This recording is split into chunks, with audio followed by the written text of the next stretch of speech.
Eh bien, bonjour. Je suis très heureux de vous retrouver. Je vous remercie beaucoup pour tous vos témoignages. Bon, là, j'étais un peu dépassé cette semaine, un petit peu dépassé par les événements. Donc, j'ai décidé de plus répondre, de plus réagir en tous les cas aux commentaires. C'est totalement impossible. Il y en a beaucoup trop. Et je vous remercie pour ça, bien sûr. C'est juste merveilleux. Bien entendu, je continuerai à répondre aux emails. Ça, c'est beaucoup plus simple pour moi, puisqu'il y en a beaucoup moins. Donc, vous n'hésitez pas à m'écrire par email si vous avez envie de, comment dire, de partager. Et peut-être même de témoigner. Je peux évidemment relayer votre expérience devant la caméra. Alors, on va parler de rechute parce que j'ai récemment eu une discussion. On n'est pas dans l'alcool, on est dans les écrans. Mais comme vous le savez, une addiction peut se transformer dans une autre addiction. Et puis finalement, quand on est addict, en tous les cas, je parle pour moi bien sûr, quand je reconnais que j'ai un tempérament addict, ben, je suis tout à fait capable de me jeter à fond dans d'autres choses, que ce soit l'alcool vers la cigarette vers le pétard vers la drogue, vers le jeu, vers le travail, vers les collections, vers les vidéos. Enfin, vous voyez ce que je veux dire. Alors, je parlais de ce jeune adulte qui avait décidé de ne plus jouer parce que ça lui pourrissait la vie et qu'il avait donc décidé d'abandonner les jeux en ligne. Alors, ce sont des jeux de guerre où on peut s'acheter des armes, etc. C'est en réseau, on donne rendez-vous à des gens qui nous attendent toute la soirée. Enfin voilà, en équipe. C'est un monde à part entière, mais un monde complètement virtuel, qui fait que, bien entendu, on ne sort plus de chez soi que pour travailler. Et encore dans le cas des ordinateurs, puisqu'on travaille avec la planète entière, on joue, pardon, avec la planète entière, on peut se retrouver avec des problèmes majeurs qui sont que je me couche à 5-6 heures du matin, écroulé sur mon clavier ou dans mon lit, et puis finalement, je n'arrive pas à me réveiller pour aller travailler. Donc c'est assez catastrophique comme résultat. Pourquoi je parle de ça avec un air un petit peu grave? Mais c'est parce que c'est terrible de quitter cette addiction-là. Ce jeune adulte avait donc réussi à quitter cette addiction-là. En tous les cas, il était arrivé à un signe d'un pouvoir supérieur, d'une puissance supérieure, qui a fait que son PC gamer, parce que ça coûte très cher ces PC-là, est tombé en panne. Donc il l'a fait réparer. Une fois de retour de la réparation, il l'a mis dans une boîte. Il l'a laissé dans sa boîte et il ne l'a plus jamais branché. Vous allez me dire, ouais, génial. Et ça fait depuis le 24 mars que c'est arrivé. Donc on peut dire une abstinence depuis le 24 mars. Et vous allez voir où je veux en venir. Toutes les substances desquelles on devient addict, toutes les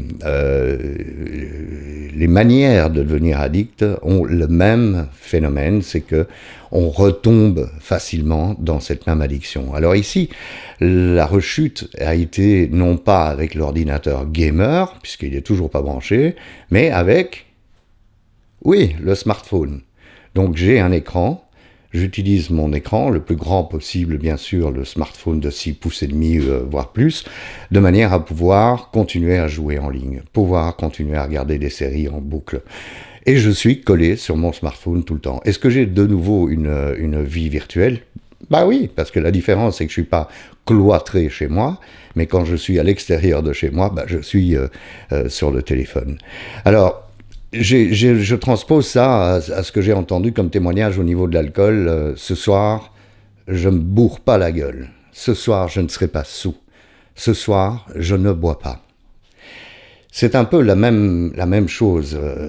On va dire, moi, quand j'ai commencé à fréquenter mon groupe 12 étapes, je disais, voilà, je vais virer tout l'alcool de mon appartement.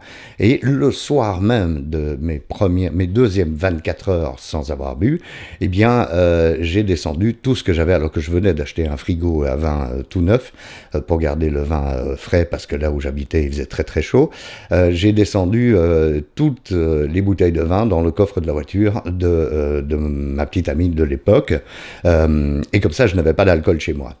Maintenant, dans ce groupe de 12 étapes, j'ai aussi appris on dit en anglais « stay away from the wet places », ça veut dire Ne rentre pas dans les endroits glissants et en même temps wet, mouillés, les endroits où on sert de l'alcool. Qu'est-ce que j'irais faire dans un endroit où on sert de l'alcool?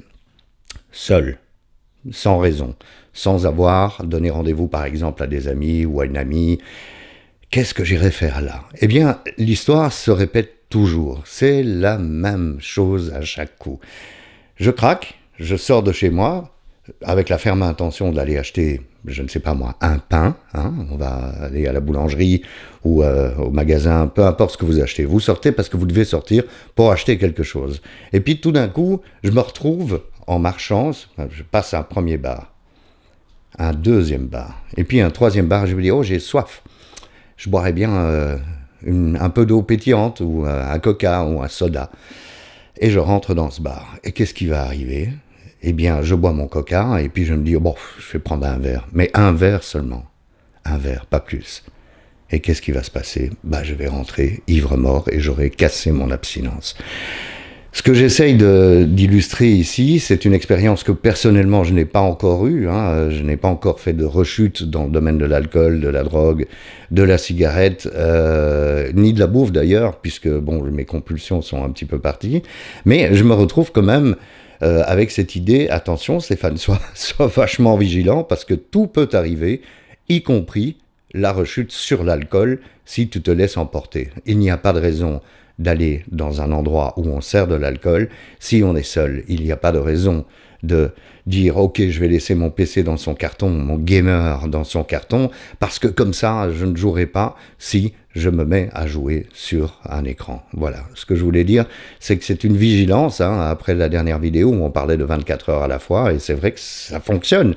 C'est une vigilance, mais dans les propres 24 heures dans lesquelles je me trouve là, dans ce moment présent, eh bien, je dois m'obliger à rester vigilant. Je ne peux pas sortir d'ici en disant « Tiens, je vais aller faire une course et m'arrêter dans un bar pour boire un coca. » C'est complètement idiot. Si je suis seul, c'est totalement idiot. Il faut impérativement que je reste vigilant.